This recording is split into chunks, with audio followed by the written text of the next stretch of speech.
வணக்கம். ட்ரேடிங் உலகம் சில சமயம் ரொம்ப சிக்கலா தெரியும் இல்லையா? ஆனா கவலைப்படாதீங்க. இங்க நாம சிக்கலான உத்திகளை கூட ரொம்ப எளிமையா பேசி நீங்க உடனே பயன்படுத்துற மாதிரி அறிவா மாத்த போறோம். வாங்க உங்க ட்ரேடிங்கான கருவி பெட்டியை உருவாக்க ஆரம்பிக்கலாம். மார்க்கெட்ல இருந்து வர தகவல்கள், விதவிதமான சிக்னல்கள், இதெல்லாம் உங்களை அடிக்கடி குழப்பலாம். சில சமயம் எந்த பக்கம் போறதுனே தெரியாம திணற மாதிரி இருக்கும். இது ரொம்ப இயல்பான ஒரு உணர்வு தான். இந்த குழப்பத்திலிருந்து வெளியே வர்றதுக்கு நமக்கு தேவை ஒரு சக்தி வாய்ந்த டூல் கிட். இனிமே அந்தாஜா ட்ரேட் பண்ணாம ஒரு தெளிவான திட்டத்தோட ட்ரேட் பண்ண இது உதவும். சரி, அந்த டூல் கிட்டை எப்படி உருவாக்குறதுன்னு பார்க்கலாமா? சரி, நம்ம டூல் கிட்ல இருக்கிற முதல் கருவி ஒரு திசை காட்டி மாதிரி. இது ஒரு ட்ரேடரோட முதல் கேள்விக்கு பதில் சொல்லும். மார்க்கெட் இப்போ எந்த திசையில போயிட்டு இருக்கு, மேலையா கீழையா? இதுக்கு நாம இஎம்ஐ கிராஸ் ஓவர்களை பயன்படுத்த போறோம். மார்க்கெட்டோட போக்க தெரிஞ்சுக்க மூவிங் ஆவரேஜ் ஒரு சூப்பரான கருவி. இதுல சிம்பிள் மூவிங் ஆவரேஜ், அதாவது எஸ்எம்ஏ, ஒரு ஆம மாதிரி கொஞ்சம் மெதுவா தான் செயல்படும். ஆனா எக்ஸ்போனென்ஷியல் மூவிங் ஆவரேஜ், அதாவது இஎம்ஏ, ஒரு முயல் மாதிரி ரொம்ப வேகம். ஏன்னா அது சமீபத்திய விலை மாற்றங்களுக்கு அதிக முக்கியத்துவம் கொடுக்கும். அதனால மார்க்கெட்ல என்ன நடக்குதுன்னு நமக்கு டக்குன்னு சிக்னல் கொடுத்துரும். அதனாலதான் கிராஸ் ஓவர் உத்திகளுக்கு நாம இஎம்ஏவை தேர்ந்தெடுக்கிறோம். அப்போ இஎம்ஐ கிராஸ் ஓவர்னா என்ன? ரொம்ப சிம்பிள். ஒரு வேகமான லைன், அதாவது சின்ன இஎம்ஏ, ஒரு மெதுவான லைனை, அதாவது பெரிய இஎம்ஏவை தாண்டி போகுது. அவ்வளோதான். அது நமக்கு ஹே கவனிங்க, இங்க ஏதோ நடக்க போகுதுன்னு சொல்ற ஒரு சிக்னல். இந்த உத்தியில ரெண்டு முக்கியமான சிக்னல்ஸ் தான் இருக்கு. நம்ம வேகமான முயல், அதாவது 9 இஎம்ஏ, மெதுவான ஆமைய, அதாவது 26 இஎம்ஏவை தாண்டி மேல போனா அது கோல்டன் கிராஸ். இது ஒரு புல்லிஷ் சிக்னல், அதாவது மார்க்கெட் மேல போக வாய்ப்பு இருக்கு. இதுவே 9 இஎம்ஏ அந்த 26 இஎம்ஏவை தாண்டி கீழே வந்துட்டா அது டெத் கிராஸ். இது ஒரு பியரிஷ் சிக்னல், அதாவது மார்க்கெட் கீழே போக போகுதுன்னு ஒரு எச்சரிக்கை. வாங்க நம்ம அடுத்த கருவிக்கு போலாம். இது ரொம்ப ஸ்பெஷல். மார்க்கெட் ஓபன் ஆகும்போது இருக்கிற அந்த பரபரப்பை எப்படி சரியா கையாள்றதுன்னு இது சொல்லிக் கொடுக்கும். இதுக்கு பேரு ஓப்பன் ரேஞ்ச் பிரேக் அவுட். இந்த ஓஆர்பி உத்தியோட செட்டப் ரொம்பவே சிம்பிள். காலையில 9:15க்கு மார்க்கெட் ஓபன் ஆனதும் மொதல் 15 நிமிஷம், அதாவது 9:30 வரைக்கும் நாம பொறுமையா இருக்கணும். ஏன்னா அந்த நேரத்துல தான் பெரிய இன்ஸ்டிடியூஷன்ஸ் உள்ள வருவாங்க. அந்த நாளோட முக்கியமான மூமெண்ட் அப்போதான் ஆரம்பிக்கும். அந்த 15 நிமிட கேண்டிலோட உச்சத்தையும் தாழ்வையும் மார்க் பண்ணிக்கோங்க. விலை எப்போ அந்த கோட்டை தாண்டதோ அப்போ நம்ம ட்ரேட் ஆரம்பம். ஒரு ஸ்ட்ராட்டஜிங்கிறது வெறும் என்ட்ரி மட்டும் இல்ல, அது ஒரு முழுமையான சிஸ்டம். இங்க பாருங்க, ரிஸ்க் மேனேஜ்மெண்ட் எவ்வளவு முக்கியம்னு.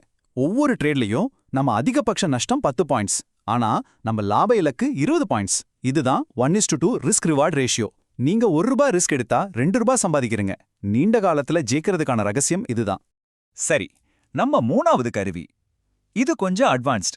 ஒரு வலுவான ட்ரெண்ட் எப்போ டயர்ட் ஆகி திரும்ப போகுதுன்னு கண்டுபிடிக்க இது நமக்கு உதவும். வரப்போற திருப்பத்தை முன்கூட்டியே சொல்ற ஒரு சூப்பர் சிக்னல் இது. இத புரிஞ்சுக்க ஒரு சின்ன உதாரணம் சொல்றேன். நீங்க ஒரு மலை மேல சைக்கிள் ஓடிட்டு போறீங்கன்னு வச்சுக்கோங்க. இன்னும் உயரமா போகணும்னு வேகமா மிதிக்கிறீங்க.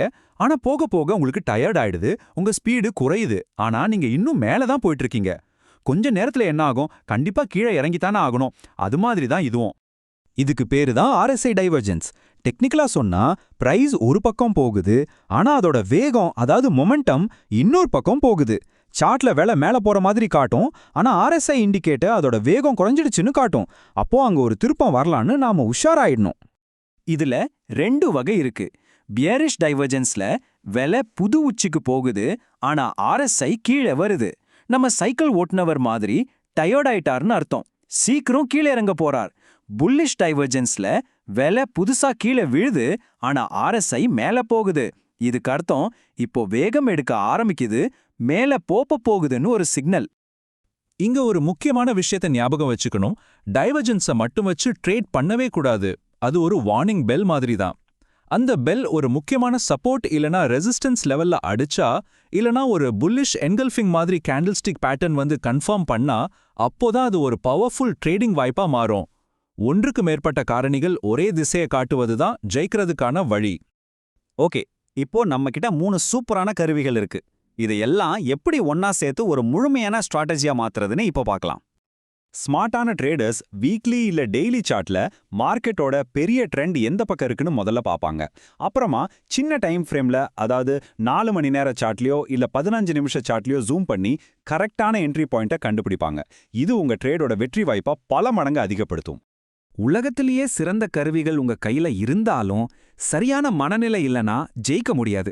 உங்க ரூல்ஸை மீறாம இருக்கிறது, ஒவ்வொரு ட்ரேடுக்கும் உள்ள போறதுக்கு முன்னாடியே நஷ்டம் எவ்வளோன்னு முடிவை பண்றது, அப்புறம் நிஜ பணத்தை போடுறதுக்கு முன்னாடி பேக் டெஸ்ட் பண்ணி பேப்பர் ட்ரேட் பண்ணி நல்லா பழகிக்கிறது, இதெல்லாம் தான் சாதாரண கருவிகளை லாபம் தர்ற உத்திகளா மாத்துது. இந்த கருவிகளை எப்படி பயன்படுத்தணுங்கிற ப்ளூ பிரிண்ட் இப்போ உங்க கையில இருக்கு. ஆனா வெறும் அறிவு மட்டும் போதாது. அடுத்த முக்கியமான படி பயிற்சி. நீங்க இதை எப்படி மாஸ்டர் ஆக போறீங்க? இந்த கருவிகளை எடுத்து பேக் டெஸ்ட் பண்ணி உங்க சொந்த வர்த்தக பயணத்துல தேர்ச்சி பெற ஆரம்பிங்க.